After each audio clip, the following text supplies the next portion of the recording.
I'm a mom who gave birth to my one and only child when I was 45 years old. It's 1997, springtime, and it's before I know I'm pregnant. My husband Arnie and I are swinging our silver and blue suitcases as we briskly walk through the Wilmington, North Carolina International Airport. Our strides are long, and we're breathless after hoofing it, rushing to catch our upcoming flight back to New York City, then to drive to Connecticut. Sprinting through airports is what we do for work and for play. All of a sudden, in mid-swing and mid-stride, a startling thought drops like a fishing hook in water into my sea of consciousness. I blurt out loud in front of strangers in the middle of a busy airport, "Arnie, I haven't gotten my period." We've been married for 15 years. Our marriage is full of intimate times together, career nourishing, travel, and close friendships. It's also full of me having regular menstrual monthly cycles. We just spent a weekend of fun and frolic with a dear friend in North Carolina. Arnie will leave at 3 a.m. the next day for his business trip in Iowa, and I'll be back at work. During our 15 years of committed life together, we've never been on the same page at the same time on the subject of having children. We're both passionate about building a life together. We're dedicated to our vocations of graphic design and engineering and our avocations of art and sailing. Arnie travels for business the first 15 years of our marriage. I'm an exhibiting fine artist by night and a graphic designer by day. In the 1990s, I'm also running my own creativity and wellness healing arts consulting practice. A few months before the North Carolina trip, Arnie and I open for the first time ever the window of possibility on me getting pregnant. The plan is stop using birth control. We plan to stop for 6 months, have fun, and see what happens. Yes, I'm 44 years old at the time. Yes, I've never been pregnant. Yes, I've never even taken a home pregnancy test. Yes, Arnie has never been a father. And yes, the time is now right for the two of us. I'm having what I think are hot flashes, and I unexpectedly threw up at a friend's house when we were in North Carolina. But I think it's from the diet of potato chips, onion dip, and chocolate ice cream that we were devouring all weekend. Our life doesn't lack anything. We work hard for our abundance of all good things, mentally, physically, spiritually, and emotionally. I'll share a poem that aptly describes my life before I knew I was pregnant. It's by Sarah Teasdale, and the title is May Night. The spring is fresh and fearless, and every leaf is new. The world is brimmed with moonlight, the lilac brimmed with dew. Here in the moving shadows, I catch my breath and sing. My heart is fresh and fearless and overbrimmed with spring. It's only been a few months at most since we stopped using birth control and opened the window of possibility on me getting pregnant. During those few months, Arnie and I only had weekends at best together based on his travel job. Back in Connecticut on Monday morning, I call my midwife and I say to her, Either I'm going through early menopause or I think I might be pregnant. She asks, have you taken a home pregnancy test? My eyes open as wide as pancakes. I exclaim, what? The concept is foreign to me. She proceeds with utmost professional composure and says, I'll speak with you after the results. Arnie is now on an airplane to Iowa for his work week. I'm heading into my downtown office. Okay, I think we'll wait a bit on this. At work, I see clients during the day and at night. On a break between clients, I walk to the drugstore next to my office. Finally finding the correct aisle, I am faced with an expanse, an ocean of home pregnancy tests. There are shelves stacked 6 feet high and at least 12 feet across of possible boxes of pregnancy test kits. I break into a cold sweat. I'm good at a lot of things, but I am overwhelmed by the sizes, shapes, words, colors, and number of boxes and varieties of home pregnancy tests. Mopping my brow, I return to my office empty-handed. I call my midwife. I plead, which one should I buy? I can just picture her shaking her head at this 54-year-old inexperienced novice of a woman.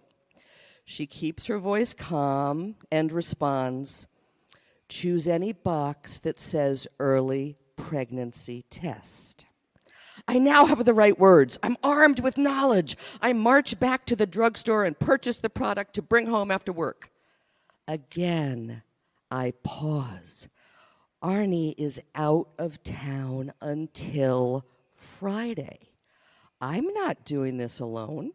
He should be here when the early pregnancy test is conducted. We're a team on this. I want us to be together when we find out the results. I wait 5 days. This standstill helps me get my feet planted alone as the concept of me possibly being a new mother starts to sink in. Waiting gives me time and space to be set free to imagine. I'm a seeker after truth. I trust metaphysical and spiritual growth coming from non-traditional sources. There's a Viking, Germanic, and Anglo-Saxon system of sincere learning. It's called the Book of Runes, a handbook of an ancient oracle, the Viking runes. It's written by cultural anthropologist Ralph H. Blum. It's similar to the I Ching, the ancient Chinese manual of divination. The runes are small stones with inscribed letters of an old Nordic alphabet on them. I consult this ancient Viking alphabet for self-counseling. Margaret Mead, the cultural anthropologist, told the author, Ralph H. Blum, in the 1970s, it's high time someone treated the runes as part of living Western shamanism. We need our shamans, after all, Margaret Mead said, and you don't need an appointment to see your runes. Each rune character has a specific meaning, and the runes offer beneficial concepts and possibilities. The accompanying book with their stones provides individual descriptions of each rune stone. It's an oracular system of inner learning. I'm sensing forces far greater than me are at play here. I seek wisdom and guidance in my life to build a better future. In the palm-sized brown velvet bag filled with 25 black tourmaline stones, there are 24 rune stones with a gold symbol etched onto them, and there is one blank stone. As I shake the enclosed bag, the smooth stones clack and whoosh against each other. I jiggle and shuffle the stones in the bag. As the stones rustle, I open the string at the neck of the pouch, and I reach my hand in to mix up the stones even more with my fingers. Before I get my fingers all the way into the bag, one small stone attaches itself to my finger like a magnet. I trust the stone selected me. The rune I draw is called Gateway, place of non-action. I thank the great mystery for this understanding that is far deeper than my intellectual mind. The rune helped me realize I am in a sacred place, a place not to be rushed through. I'm shown profound transformational forces have begun. The rune strengthens my ability to wait and helps me continue to find my bearings. No matter what the pregnancy results are, this is a time to pause, to reflect on my readiness to contact the numinous. I understand the gateway is not to be approached lightly. It's not to be passed through without contemplation, without pause, without acknowledging the past and letting it go. This is true for anyone going through a transition. So often we're expected to just go for it or take the leap. I've done that. Those recommendations are sound.